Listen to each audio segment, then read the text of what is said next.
અમદાવાદના અસારવા વિસ્તારમાં આવેલા ભોગીલાલની ચાલીમાં છેલ્લા 6 મહિનાથી દૂષિત પાણીની સમસ્યા છે અને જેનું વારંવાર રજૂઆત છતાં કોઈ પણ જાતનું નિરાકરણ ન આવતા લોકોમાં રોષ ભભૂકી ઉઠ્યો છે.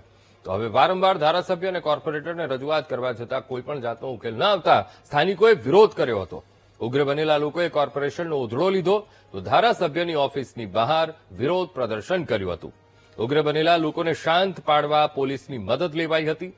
સ્થાનિકોના હોબાળા પછી કોર્પોરેટર દોડતા થયા હતા અને તાત્કાલિક પાણીના ટેન્કરની વ્યવસ્થા કરાવી પાઇપલાઇનનું કામ પણ શરૂ કરાવ્યું હતું. એટલું જ નહીં, દૂષિત પાણીની સમસ્યાનું વહેલી તકે નિરાકરણ આવશે તેવી બાંયધરી આપી હતી. તો બેદરકારી દાખવનાર જવાબદાર અધિકારી સામે પણ પગલાં લેવા વાત કરી હતી.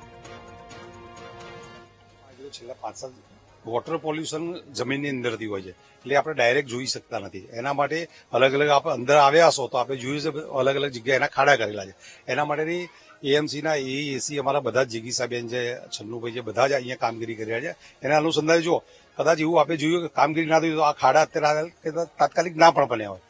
એ કામગીરી બને એટલું ઝડપથી આનું વોટર પોલ્યુશન કઈ રીતે કરી શકાય, અમે ડીવીએમસી સાથે એડિશનલ સાથે વાત કરી બને એટલું ઝડપથી આ પ્રશ્નો હલ કરવા માટે પ્રયાસ કરીશું. અમદાવાદ મહાનગરપાલિકામાં ક્યાંય પરિસ્થિતિ ન થાય અને અમારા ને આપણે બધાના પ્રયાસ એવા હોવો જોઈએ કે આવું ક્યાંય ના થવું જોઈએ.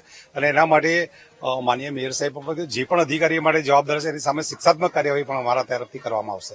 અસારવામાં પ્રદૂષિત પાણી આવતા સ્થાનિકો દ્વારા જે કર્મચારીઓ આવ્યા હતા તેમનો ઉધડો લેવામાં આવ્યો અને મામલો બીચક્યો.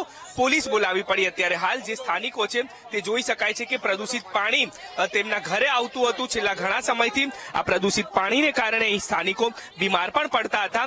સ્થાનિકો સાથે આપણે વાત કરવાનો પ્રયાસ કરીશું. બેન, આજે શું ઘટના બની, તમારે એમનો ઉધડો લેવો પડ્યો અને મામલો એ થયો, શું ઘટના હતી અને શું હેરાનગતિ થતી હતી? સાહેબ, અમે 15 દિવસથી બધા કોર્પોરેટર બધા સાહેબને અમે એમ કીધું બરોબર અમારે અહીંયા સમસ્યા છે.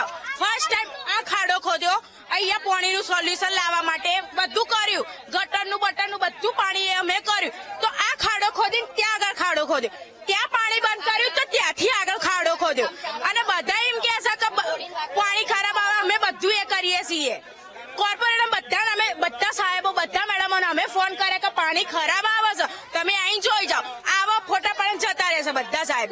આજ બધા કાલે રવિવાર હતો, કાલે બી અમે ટેન્કર મંગાવ્યું તો આગળથી ફોન કરીને કહેશે કે ટેન્કર ના આવવું જોઈએ. તો અમારે પાણી નહીં પીવાનું. અત્યારે કોઈ છોકરો બહેરા એવું કોઈ નહીં કે પાણી પીધા સમયે બાટલા ચડ્યા છે, બધાના બાટલા ચડ્યા છે. તો કેમ અમને તકલીફ નહીં પડી?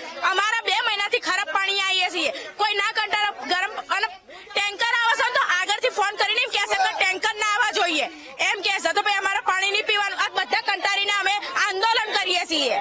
બેન, કોર્પોરેટરોને ફરિયાદ કરી, આવતું તું કોઈ? આવતું કોઈ નતું. આ બેન 15 દિવસથી આવે છે. બેન હા, આ બેન 15 દિવસથી અહીં જોઈને, બીજું તો કોઈ આવતું જ નહીં જોવા જ. જે આગેવાનો ઉભા છે ને જોવા જ નથી આવતા. બિલકુલ. તો આ સમસ્યા સ્થાનિકોની, જેના કારણે સ્થાનિકો દ્વારા કર્મચારીઓનો ઉધડો લીધો અને આખરે પોલીસ બોલાવી પડી. સૌથી મહત્વની બાબત છે કે પ્રદૂષિત પાણી 6 મહિનાથી આવતું હતું, પરંતુ સ્થાનિક કોર્પોરેટર તેનું નિરાકરણ નહોતા લાવતા અને હવે સ્થાનિકો દ્વારા હલ્લાબોલ કરતા અહીં સ્થાનિકોની વારે હવે કોર્પોરેટર પહોંચ્યા છે ને કામગીરી ચાલુ કરી છે. કેમેરામેન દશરથ ઠાકોર સાથે દીપક સોલંકી, વીટીવી ન્યૂઝ, અમદાવાદ.